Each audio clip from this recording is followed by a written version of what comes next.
Hola a todos nuestros queridos oyentes. Qué alegría tenerlos con nosotros en un nuevo episodio de Salud Mental y Derechos Humanos. Soy Giselle Sobrino, su locutora, y es un verdadero placer acompañarlos hoy. En este espacio tan especial exploraremos el sistema de salud mental en el Perú con enfoques en la atención a pacientes psiquiátricos y el respeto a sus derechos. Me acompañan Jimena Valenzuela, Ruga Altamirano, Dora Litano y Gilda Casavilca, quienes compartirán sus perspectivas únicas. Además contaremos con un invitado sorpresa especialista en psiquiatría que enriquecerá nuestra conversación. Acompáñanos en este recorrido. ¡Comencemos! Muy buenos días, buenas tardes, buenas noches a todos los oyentes. Soy una de sus locutoras, Jimena Valenzuela.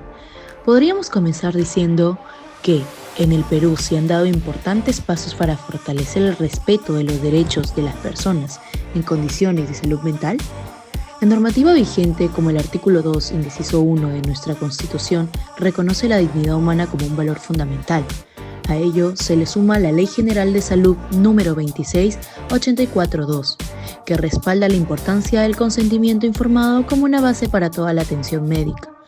Entonces, estos principios también se encuentran reflejados en tratados internacionales ratificados por el Perú, como es la Convención sobre los Derechos de las Personas con Discapacidad, con la Ley número 2939-2, que posee un rango constitucional, a lo cual su implementación reafirma el compromiso de nuestro país, con un modelo de atención centrado en la autonomía, la voluntad del paciente y el respeto por sus decisiones. ¿Qué piensas de esto, Ruth? Seguimos con nuestra siguiente locutora. Concuerdo totalmente contigo, querida Jimena. Además, se debe destacar que en el Perú se ha ratificado lo que es otros instrumentos fundamentales, como el que tenemos, que es el Protocolo de San Salvador, que fue escrita en 1995, nos refiere que el derecho de la salud mental es un componente esencial del derecho de una vida digna. También se promueve lo que es la capacidad jurídica plena de las personas con lo que es una discapacidad, permitiéndoles tomar decisiones sobre lo que es la salud. Pero un poco más que nos hable esencialmente es nuestra querida Dora. ¿Usted qué opina de esto? Gracias, Ru. A lo ya mencionado se suman otros documentos internacionales como la Declaración Universal de Derechos Humanos y el Pacto Internacional de Derechos Económicos, Sociales y Culturales. Ambos establecen que la atención en salud debe cumplir con los principios de disponibilidad, accesibilidad, aceptabilidad y calidad, conocido como el enfoque AAQ, que el Estado peruano se compromete a aplicar progresivamente. Ahora, para entender cómo surgieron estos principios, Hilda nos explicará un caso muy representativo. Así es, querida Dora. Los principios para la protección de las personas con enfermedades mentales de la ONU de 1991 se desarrollaron como respuesta a la necesidad de establecer estándares éticos en la atención psiquiátrica. Un caso que se visualizó con la urgencia de tales principios fue el de Rosemary Kennedy, quien en 1941 fue sometida a una lobotomía sin su consentimiento, pese a haber sido diagnosticada solo con un retraso mental leve. Esto generó una profunda reflexión pública sobre la autonomía del paciente. Su historia, al ser parte de una familia influyente, expuso ante los medios las consecuencias de los procedimientos sin consentimiento informado. Por ello, hoy en día, estos principios exigen el respeto por la autonomía del paciente, el consentimiento informado y la implementación de enfoques no coercitivos, promoviendo una atención más ética y centrada en la persona. Bueno, Jimena, ¿podrías explicarnos cómo se desarrolla la atención psiquiátrica en el Perú hoy en día? Por supuesto, amiga. En nuestro país existen centros de referencia como el Instituto Nacional de Salud Mental Honorio Delgado o el Hospital Nacional Víctor Larco Herrera, un hospital muy reconocido en Lima, el Hospital Hermelio Valdizá, que han sido pilares en nuestro desarrollo de políticas de salud mental. Sin embargo, aún enfrentamos retos importantes. La atención especializada no siempre llega de manera equitativa a todas las regiones del país. Las personas que viven en zonas rurales, selváticas o alejadas de la capital muchas veces no tienen acceso a un centro comunitario de salud mental o no hay suficiente personal capacitado de salud mental en nuestros centros de salud locales. Además, existen barreras económicas, geográficas y sociales que dificultan el acceso.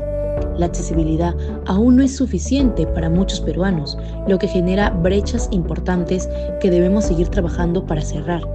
Esto implica la necesidad de seguir trabajando en descentralización, fortalecimiento del primer nivel de atención y el enfoque comunitario establecido en la Ley de Salud Mental número 30947.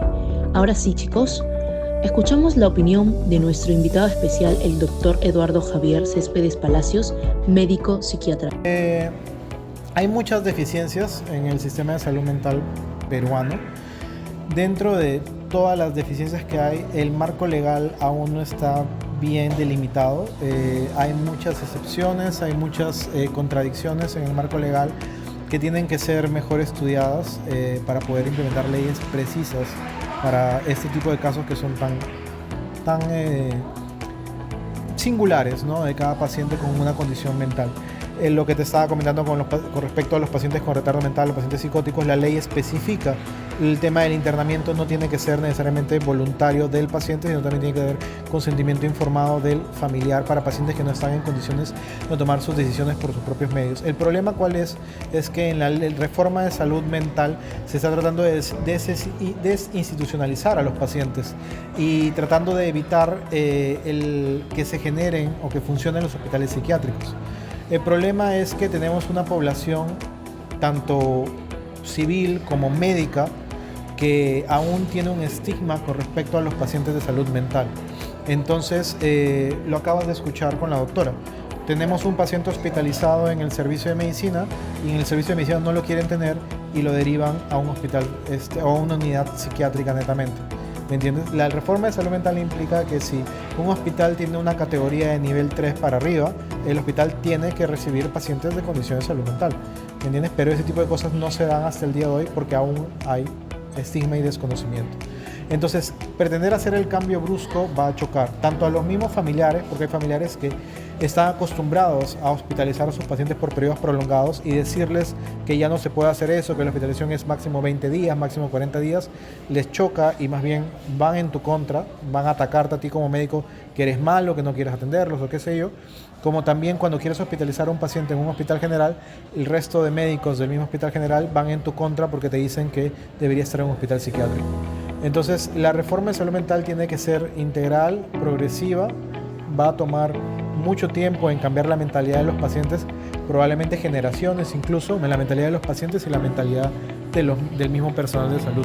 Pero es algo necesario, porque es una población que ha estado mucho tiempo discriminada y maltratada en el mundo entero y más aún en nuestro país. Muchas gracias, doctor. Su opinión ha sido de gran valor para comprender mejor estos temas. Ahora pasemos a revisar algunas soluciones que pueden seguir mejorando la atención en salud mental en el Perú. Primero, implementar plenamente la Ley de Salud Mental número 30947, que garantiza la atención de salud mental con consentimiento informado, enfoque comunitario y sin internamientos injustificados, salvo excepciones como riesgos inminentes para la vida o integridad del paciente o de terceros y cuando el tratamiento no puede brindarse de otro modo. En caso de pacientes psicopatológicos como la esquizofrenia, entre otros. Segundo, asegurar el presupuesto adecuado y promover la descentralización efectiva de los servicios de salud mental. Y tercero, capacitar continuamente a los profesionales en bioética de derechos humanos y comunicaciones con los pacientes. Y finalmente, fortalecer la articulación entre los distintos niveles del sistema de salud para asegurar continuidad y calidad en la atención. Además, se armonizará nuestra legislación con los estándares internacionales sobre la capacidad jurídica y apoyos en toma de decisiones, como exige el artículo 12 de la Convención sobre los Derechos de las Personas con Discapacidad, la cual exige que personas con discapacidad tengan derecho a tomar decisiones por sí mismas con apoyo si lo necesitan, sin que se sustituya su voluntad. Ruth, ¿qué más podríamos considerar? Gracias, Gisela. Una herramienta clave que no debemos dejar de lado es la tecnología.